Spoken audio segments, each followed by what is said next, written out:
The story details an encounter of an individual who, while on a late-night walk around a deserted and quiet street, comes across a strange man who can be seen dancing along the street, all the while having a creepy and sinister smile on their face the whole time.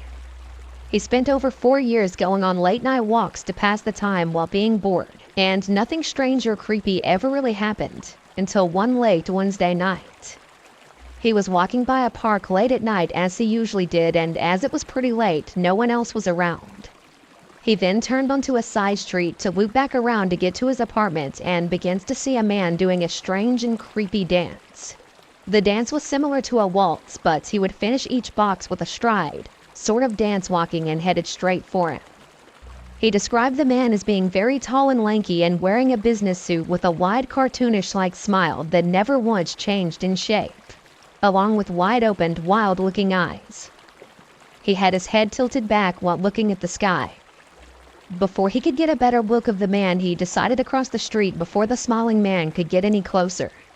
For just a moment, he took his eyes off the man to cross the empty street. As he reached the other side, he glanced back and then stopped dead in his tracks. The smiling man had stopped dancing and now was standing with one foot in the street, perfectly parallel to the man. He was now facing him, but still looking up at the sky, the wild smile still wide on his face. The man, now completely unnerved by this, decides to keep walking but keep his eyes on the smiling man, who didn't move an inch. After about a half a block of distance between him and the smiling man, he looked away for a brief moment to see the sidewalk ahead of him was entirely empty. Then in an instant, he looked back to see that now the smiling man was completely gone and out of sight. He was relieved to know the smiling man was gone, until he noticed him again. The smiling man had now crossed the street but was now in a crouched-down position, facing him in the dark, distant shadows of the night. He had looked away from him for no more than 10 seconds, so he was pretty unnerved that just in those 10 seconds he could move so quickly. The man was utterly shocked and stood there just staring at him while the smiling man began to start moving towards him once again. This time in a tiptoed fashion, as if he was a cartoon character sneaking up on someone, but in a very quick pace. The man, still terrified, didn't move an inch and just stood there while the smiling man was quickly approaching him. Terrified and angry, the man tried his best to shout at the smiling man, but all he could make out was a slight whimper, but the smiling man didn't react or respond. He still just stood there staring wide-eyed with his same cartoonish smile. Then after what felt like a lot of time had passed, the smiling man turned around and started dancing away in the opposite direction. The man, now relieved to finally be done with this chilling encounter, watched as the man danced away, not wanting to turn his back until he was far enough away to be completely out of sight. But then the man started to notice something. The smiling man wasn't moving anymore, nor was he dancing, and now his shape became larger and increasingly closer. That's when the man realized the smiling man had now turned around and was running towards him in a full-speed motion, coming right for him. The man, now horrified and in full panic mode, runs away until he's off the side road and now onto a better lit road with more traffic. The man had looked behind him the whole time to see if the smiling man had ever returned, but he was finally gone and out of sight for good. The man of this story never went on another late-night walk again, and it was never discovered who the smiling man actually was. The author also claimed in his story that the man never looked drunk and he never looked high. He just looked utterly insane and without a soul. So that's a pretty creepy story, right?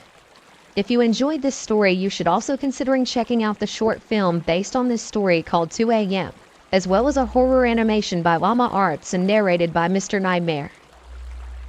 So who exactly was the smiling man and what were his motives? According to the author of the story, he was just a regular man dancing in the late night with a wide, creepy smile on his face, with a dark, otherworldly vibe to him. I did a bit more digging and found that this story spread like wildfire, and there's actually tons of similar stories out there by others who have also claimed to have seen the smiling man. There's even a fully dedicated subreddit to the smiling man with a surprising amount of stories. Some of them claiming that they've even had dreams of the smiling man, describing him exactly as he is in the author's original story. A tall and lanky man in a dark suit with a creepy and sinister smile. No one will ever really know who the smiling man really was, but I think we can all agree that regardless, this is undoubtedly one of the creepiest stories found on Let's Not Meet and on the internet in general. Now, before we close the door on this story and open the next, I'd like to add a final note from the author of this story. The author has stated, and I quote, "To anyone doubting the truth in this story, I assure you it happened. I'm not afraid of ghosts, demons, or monsters. It's people that frighten me." There you have it. That leads us to number 2. The next story on our list is arguably just as creepy as the first, but in an entirely different way. This story was posted on Let's Not Meet by Reddit user Sweet Mercy. This story is about a woman recounting the details of an experience she had in the late 1970s as a little girl when she encountered a strange man claiming to be a pediatrician who went by the name Dr. Ramsey, who spent a great deal of time stalking her. The story begins with her explaining that right before her 10th birthday, she took a little walk to a corner store, when she was then approached by a man she'd never met before who began talking to her. The man introduced himself as Dr. Ramsey and said he was a pediatrician, then begins to try and make conversation with her. She walked along silently, choosing not to reply to him and hoping he would leave her alone, but he didn't. He begins to ask her if her parents are in need of a pediatrician for her, telling her that she's almost a big girl now and she'll need a special kind of doctor very soon. He then begins telling the little girl they can bring her to him until then and begins asking what her name is while creepily complimenting her. He offers for her to join him in his office for lollipops, asking if she likes candy. Nearing her house, she runs away from Dr. Ramsey, running into her house. This was only the beginning of a very scary ordeal for the little girl and the encounters of Dr. Ramsey. After the first encounter with Dr. Ramsey, he began randomly showing up at different times of the day. He would drive by her house and wave and smile at the little girl nearly every day. The little girl told her mother about this, but her mother brushed it off as maybe he was just driving through the neighborhood on his way home from work. Shortly after that, they started to receive phone calls from Dr. Ramsey. Her father, who was concerned, called her into the living room asking about the day the man had followed her home and if she had spoken to him. She replied that she didn't, and her father went on to explain that somehow the man knew her name, but neither of them knew how he got that information, considering the little girl didn't say a word to him nor had they ever encountered the man before. It turns out that was not all the man knew about the girl and her family. He also knew the little girl's sister's name as well. Soon after these events, neither the little girl or her sister were allowed to answer the phone. The man called several times a day. Then one day he called again, telling the little girl's parents that he was going to harm both of their daughters. Things got a bit complicated after that. The father called the police, but since this was all before any stalking laws, there wasn't much that could be done about the man. The police did, however, tell the father that if the man tried anything, to call them back. The father then contacted an old friend of his from high school who later became a police officer. For the next month or so, he escorted the little girls to and from school every day. Life as their family knew it came to a screeching halt for the little girls. They weren't allowed to walk to school alone and they couldn't play outside. They were pretty much prisoners in their own homes, in fear of the next possible encounter of Dr. Ramsey. When access to the little girl was denied, things began to escalate for the worse. Then one day, both little girls, her brothers, and her mom were in the kitchen. One of the brothers noticed a glimpse of someone hiding in the garage. It was Dr. Ramsey. He came bolting out of the garage, to which then her older brothers chased after him through a park, but unfortunately lost him in the trees. Once again, the little girl's parents notified the police, but as previously mentioned, nothing could be done. The only real information that they had on the man was a description of his face and a name, which was almost certainly fake. A couple of weeks passed by and the family awoke one morning to something unbelievably disturbing. The family's pet dog had been found hanging from the side porch. The family was devastated and once again called the police, but since there was no real evidence that Dr. Ramsey committed the crime, nothing could be done. In the meantime, Dr. Ramsey would continue to call and his calls became much more informative. He would talk about who was home and who wasn't, telling the girl's brother on the phone that he knew who was really there when the brother told him their father was home. He would then talk about the house itself. stating he knew exactly how to get in through the window and unlock the hatch with a knife from the outside, even when it was locked. He also said he knew how to get in through the French doors that connected to the living room to the side porch and how the lock can be unlocked if you jiggle it just right. Later that night, the father decided to put some carpenter nails into the bottom of the French doors until they could get a new lock. Then one night, the girl's parents had to go to a company event for her father's work, which meant she was going to be home alone with her sister and one of her little brothers. It was a late night, and as the girl was watching TV, suddenly the top of the French door swung inward. And in the few milliseconds before the nails in the bottom caused them to snap back, she could see the silhouette of none other than Dr. Ramsey. The little girl and her sister immediately ran upstairs, then realized about halfway up they had left their little brother asleep downstairs on the living room floor. As quietly as they could, the little girl snuck back downstairs, grabbed their brother, and slowly creeped back away into their bedroom, not turning on any lights so they could see outside into the darkness. They watched through the window for a while, but they didn't see the man. They then decided to creep down the hallway and enter one of their brother's bedrooms to try and get a better look. When they looked down, they could see the silhouette of the man at the back door. He then began to knock loudly at the back door. Asking what the man wanted, he claimed he was there for a pizza delivery and asked the girls to open the door. The girls, not believing him, told him they were calling the police, to which surprisingly was enough to make Dr. Ramsey leave. A little while later, the girls' older brothers arrived home and the girls explained what had happened with the man. The brothers walked outside, walking around the yard, watching for him, but nothing ever happened. At this point, the girls and her brothers had pretty much given up on calling the police, as it never helped. They each went back inside the house, each carrying a knife from the kitchen, just in case they needed to protect themselves. One of the brothers started to act strange. It was the little one. He started pacing around the house, looking around as if he felt someone was watching him. He couldn't get over the feeling of eyes piercing right through him. He decided to go look through the door to see if there was anything or anyone there. The kitchen lights were reflecting on the windows of the door, so he couldn't see if anyone was there. He stepped a bit closer until he was right up to the door, then cupped his hands on the other side of his head so he could see. There, on the other side of the window pane, was Dr. Ramsey smiling back at him. He turned to yell for his older brothers, but when he looked back again, Dr. Ramsey was gone. They went out yet again to look for him, but didn't see him. The next night had come, and the brother was feeling tired and restless. When asked what was wrong, he said he felt like any moment now they were going to hear a loud knocking at the door. He was absolutely terrified from the events of the previous night. But he was right. Immediately after he said that, it happened. A loud and obnoxious knocking came from the window right behind him. In the chaos, the two eldest brothers came running after him, but again they were too late. Dr. Ramsey was already gone. A couple of weeks had passed, and while the little girl was at school at recess, she noticed a blue Ford Galaxy slowly driving by. It was Dr. Ramsey, and he was doing his usual creepy smile and wave. He called the little girl by name, but she ran to her teacher, telling her about the man. The school had been told all about Dr. Ramsey.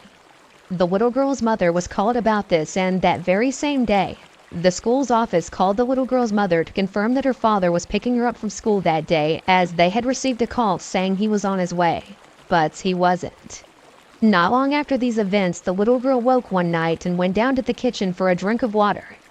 Sitting alone in the dark at a table was her father. On the table was a gun. He was tired.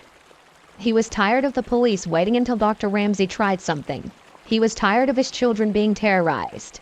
He was tired of being afraid every time he left for work that something would happen to his children while he was gone. These events and many more took place over a period of around 18 months. Then, as suddenly as it began, it was over. Dr. Ramsey had completely vanished from the family's lives. The phone calls, the drive-by with the creepy waves, everything. It all stopped. The little girl, for a long time during and after the terrifying events of Dr. Ramsey, claimed she would have recurring nightmares in which she would wake up to find him standing over her as she slept. She also found out years later that when he was calling, Dr. Ramsey would tell her parents that he was going to rape and kill her, and later her sister as well, and that there was not a single thing they could do about it. According to the author, it was never discovered what happened to Dr. Ramsey when he disappeared. whether he was in a car wreck, locked in prison, or in a coma. She also said that she often wondered if the wait ended for her father when he was sitting in the darkened kitchen that night with his gun on the table. Now let's talk about this. This was probably one of the most chilling stories I've ever encountered on Let's Not Meet, and it's a classic. From what I've gathered here, by the end of the story, it seems that the author possibly believes that Dr. Ramsey disappeared due to her father killing him with his gun. She also said that on many occasions she's thought about asking her father about it, but she's too scared to hear the answers. While all of that's just speculation, it's still a pretty insane thing to think about. Now, I want to talk about the Dr. Ramsey himself, the insane psychotic individual who terrorized these little girls and her family. This man comes out of nowhere claiming to be a doctor, going by the name Dr. Ramsey, and stalking you and your little sister and harassing your family, telling your parents that he's going to rape and kill you and your little sister. This is like a real-life horror film played out in reality. The thought of this happening to any family is terrifying. But who really was Dr. Ramsey? Was he actually some kind of real psychotic doctor? Or was he just some lunatic who called himself Dr. Ramsey for kicks to terrorize children?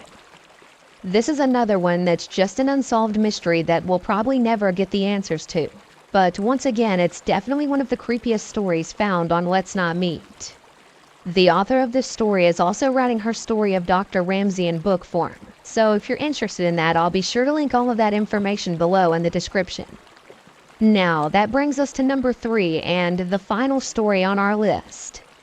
Now, the final story here is an interesting one and probably holds the most mystery. This is the kind of story you'd tell your friends and family around a campfire when you go camping. A lot of us love music, classical music. It's really soothing, right? There's nothing like the beautiful sound of a violin playing. But what if you heard that sound while in the middle of the night? What if you awoke to that sound? Pretty creepy, right? Well, that's what one Reddit user just so happened to experience, and a lot more. A popular story known as Violin Hill was posted on Let's Not Meet by an anonymous user. The story details an experience of a woman who, after moving into a brand new neighborhood in Australia, starts hearing and encountering a mysterious figure playing a violin on a hill in her neighborhood. Thus the title Violin Hill. The story begins with the author stating that at one point in her life she had moved into a brand new home in a building estate in Australia. She was one of the first to move into the area and she was quite excited to be one of the first to get a new home there. During her first few weeks on the property, nothing strange or out of ordinary really happened. She would often take walks with her dog, roaming around the surrounding estate area. All of the surrounding roads had been halfway completed and all of the other properties were marked out, but no other houses were built, excluding one that was directly opposite of hers. The house looked finished, but there was no driveway laid out yet, and from what she could tell, no one had lived there, at least not yet. To the left of her house, around a few hundred meters away, was a field with a huge hill in it. She later found out that the whole area was council property, and not only was no one allowed to build up there, but the entire hill was a no-go zone. No one was allowed to be there, and for whatever reason, the council just didn't want people on it. The entire area was surrounded by a huge chain-link fence. The only other noticeable feature in the area was a little abandoned farmhouse with a shed a few kilometers down the road. She didn't know anything about it and often went walking there with her dog as it gave them something mild to explore amongst the vast nothingness they were living around. The entire area was dilapidated and completely inhabitable, but it was still interesting nonetheless. Here's where the story starts to truly live by its title and take off. About a month or two after moving in, she awoke one morning to the sound of a violin playing. She described the sound as being very faint and quite haunting, and actually claimed to have enjoyed it. Upon hearing the odd sound of the violin, she had assumed that some new neighbors had finally moved in. Excited that she finally had some new people to talk to, she peeked out of the curtain and saw that the house opposite to hers was still as vacant as it ever was. She got dressed to check things out, but by the time she managed to look outside, the sounds coming from the violin had stopped. She claimed that this happened roughly every second day for the next week. The violin would wake her up and then just disappear after about 45 seconds had passed. She'd ignore it, but eventually her curiosity got the better of her, and the following next morning when she heard the violin playing again, she jumped out of bed, threw on her clothes, and shot out the front door. She scoured the early morning surroundings, and that's when she noticed it. Looking up at the hill mentioned earlier, there was a figure on top of it playing a violin. It was barely sunrise, but the person appeared to be very tall from the distance, and as they were playing was doing what could only be described as a waltzy type walk, spinning slowly around in a circle as they played. She took her eyes off the figure and walked over to pick up the morning paper, and in the 10 seconds that it took her to do that, the violin abruptly stopped playing. When she looked up, she began to notice that the figure was no longer playing nor dancing, but was now just standing and most likely looking in her direction. It was so dark that she couldn't make anything out. They both just stood there for a half a minute, not moving. Eventually the spooks got the better of her, and understandably she went inside. After that morning, more creepy things started happening. During her walk, she began to notice footprints on the surrounding properties that weren't made by her, and that she'd never seen before. She assumed they were just from people walking up from the other housing areas down the road.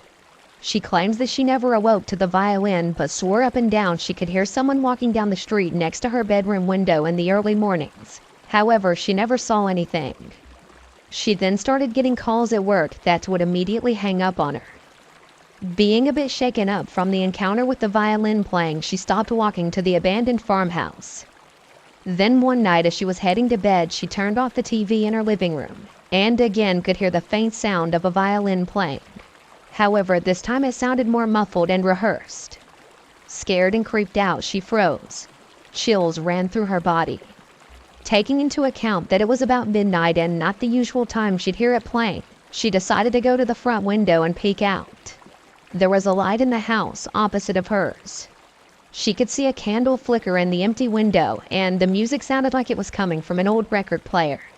She watched for 10 whole minutes, but she never saw any movement inside the house. She then moved away from the window, sufficiently freaked out, and after another 5 minutes, she heard the music once again abruptly stop. Still curious, she peeked out again to notice the light was now out. After this happened, she began to become unsettled in the house and would often invite friends over to hang out until late hours of the night. But of course, nothing would ever happen when she wasn't alone. She claimed that she never bothered to tell any of her friends, as without evidence, she figured they wouldn't believe her. What happened next, though, is where the story begins to truly shift from creepy to downright terrifying. She describes in her living room that she has a desk that sits right next to a small window which looks out to the fence surrounding her property. The steel fence is exactly an arm's length away from the house and about 6 feet tall. With it being such a large height, she figured that unlike most of the other windows, she'd never need to cover that one because no one could ever see in. Well, that's what she thought. She would often play games in the dark while having her headphones on. But one night, she began to completely regret that decision. One night while she was gaming, she got up and walked into the kitchen. It was dead silent, excluding the faint sound coming out of her headphones. As she closed the fridge and turned around to face the desk, she saw directly out the window 2 extremely faint lights. She hadn't caught on and immediately started walking back to the desk, fixated on the small glowing balls. And it wasn't until she almost had her nose pressed against the glass that she realized what she had seen of the 2 lights weren't lights at all. They were eyes. Big white glowing eyeballs. A set of eyes just sitting above the fence line, staring wide open at her, not blinking one single time. Terrified and entirely consumed with fear, her body locked up, and all she could do was simply stare back as her mind was still trying to comprehend that there was an actual person looking at her in the scariest way anyone could ever possibly imagine. Not knowing how, her body automatically collapsed and fell to the floor, scurrying to hide against the wall from the window. She could feel and hear her heart beating through the carpet like a drum as she tried to lay as flat as possible. And as her mind was still trying to comprehend the severity of the situation, the violin started playing. The violin and the haunting tune it always emitted started up, except this time it was directly outside her window and much louder than it had ever been before. The lights were still off in her home and she wanted to get up to turn off the screen to her PC so she couldn't be seen, but her whole body just didn't want to cooperate. Not only was the sound of the violin extraordinarily loud, but she claimed that it sounded like it was being played with hateful frustration. Notes were being repeatedly missed and the strings screeching. The pace of it was getting faster and faster, and by this time her dog out in the backyard had picked up on the situation. Registering an unfamiliar sound, gave one solitary deep bark. The violin instantly stopped and her house was finally dead silent.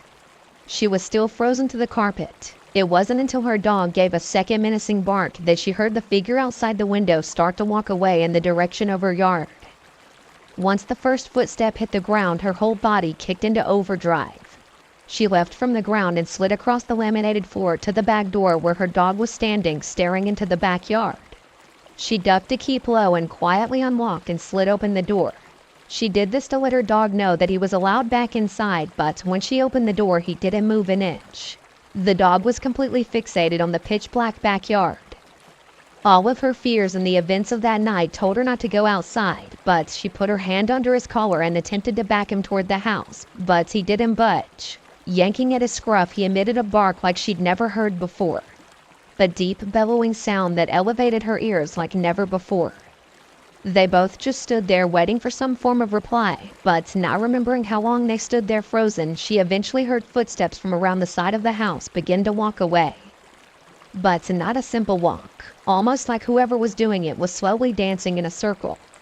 The footsteps keeping to a beat as they slowly drifted away from the house and into the distance. Once she couldn't hear anything, her and her loyal dog wandered back inside, locking the door behind her, and spent the night hiding under her blankets, not getting a single second of sleep. And that was the last time she ever saw or heard the violin player. The following morning, when the sun finally rose, she called the police. They scoured the lot next to hers and found footprints in the dirt. However, there were so many that it was impossible to tell whose were whose. The only description she could give to the officer was his height, which had to have been over at least 6 foot to be standing at the fence. The police told the woman that they've never received a report of anyone playing a violin in the area, or anyone being on the fenced-off hill either. The officers offered to patrol the area for the next few nights, and nothing else happened. After the events of this story, over the next few years, more people finally started moving in, and the story started to circulate through her whole neighborhood. Apparently, a fellow resident in the neighborhood nicknamed the council lot Violin Hill, so the name just stuck. The author claims that she spent a massive period of time scouring the internet to find that haunting cold tune the man played on his violin, but unfortunately she could never find it. To this day, the author is still living in that same house,